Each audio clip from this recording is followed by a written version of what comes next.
আসসালামু আলাইকুম। সবাই কেমন আছেন? তো আমার এই যে রান্নাঘর, রান্না করতেছি। মেহমান আসছে, মেহমানদের জন্য। আর এখানে হচ্ছে আমাদের পছন্দর খাসি মুরগি বলে। মানে ঢাকাতে সবাই খাসি মুরগি বলে। কিন্তু অরিজিনাল নাম কি আমি জানি না। তো এই মুরগিগুলো এতে অনেক বড়, বড় হয়। ৬-৭ কেজি এরকম ওয়েট হয়। তো আমি হচ্ছে প্রত্যেক মাসেই তো আমার খাসি মুরগিটা কেনাই হয়। কারণ খাসি মুরগিটা আমার হাসব্যান্ড অনেক পছন্দ করে। খুব পছন্দ করে। এজন্য ওর জন্য আসলে কেনা হয়। আর ব্রয়লারটা খুব কম কেনা হয়। ব্রয়লারটা কিনি মানে খুব কম। আর এদিকে কিন্তু আমি রান্না বসায় দিছি আর রোস্টের জন্য হচ্ছে সবকিছু মিশিয়ে নিচ্ছি। তো মেহমানদের আপ্যায়ন তো করতেই হবে। মেহমান তো আর প্রতিদিন আসে না। আর একটা জিনিস মেহমানদের সাথে, সাথে কিন্তু আমাদেরও খাওয়া হয়। খাওয়ার ভালো খাবার কার না খেতে মন চায়। তো জীবনে আসলে অনেক মানুষেরই উপকার করছি। বাসায় জায়গা দিছি, বাসায় এসে থাকছে মাসের পর মাস। অথচ তারাই আজ অস্বীকার করে যে তাদের জন্য আমরা কিছুই করি নাই। তো আমরা দোয়া করি যে আসলে ভাই তোরা ভালো থাক। আমাদের সাথে যোগাযোগ না করে তোরা যদি ভালো থাকতে পারোস তো ভালো থাক, সমস্যা নেই। আর একদিন এগুলোর প্রতিদান তোদের দিতেই হবে। কারণ যেগুলো করে তোরা অস্বীকার যাস যে আমরা তোদের জন্য কিছুই করি নাই। যে মাসের পর মাস এসে আমার বাসায় থাকছিস, খাইছিস, সব মানে ঘুমাইছিস, সেই সব কথা যদি অস্বীকার করস, আসলে তোদের মধ্যে আসলে ভাই মানুষত্ববোধ কি জিনিস নাই। তো আসলে জীবনে অনেকগুলো দিন পার করে ফেলছি। তো মানুষ আসলে কেমন বা মানুষের সাথে মিশতে, মিশতে আসলে অভিজ্ঞতা বাড়ছে যে মানুষের উপকার করতে নাই।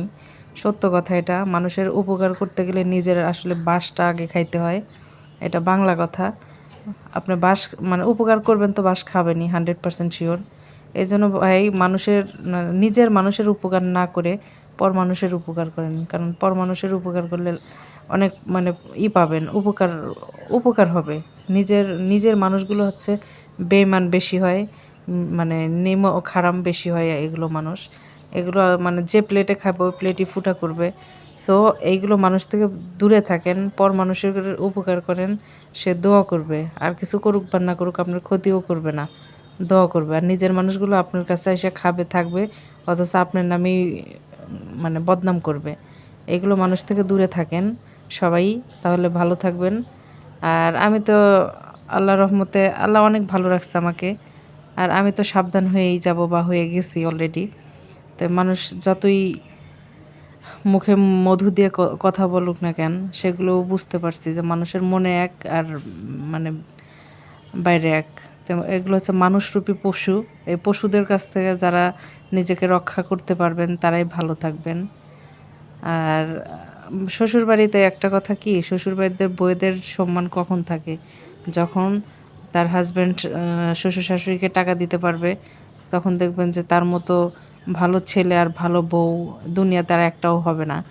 সে যাই করুক না কেন, তার কথাতেই সব কিছু উঠবে। তো সবার ফ্যামিলিতে মনে হয় এমনই। তা আমাদের ফ্যামিলিতে এমনই হয়েছে যে যাই যত দিতে পারবে তার মূল্যায়নটা সে তত পাবে। তো যাই হোক, আমরা কি দিছি না দিছি সেটা আল্লাহ দেখছে, আল্লাহ জানে। আমাদের মনে কি আছে সেটাও আল্লাহ জানে। তো কে কতটুক চাপা মেরে মিথ্যা বলে কতটুক আগায় যেতে হবে। মিথ্যার ধ্বংস সবসময়ই হয়, এটাই বাস্তব।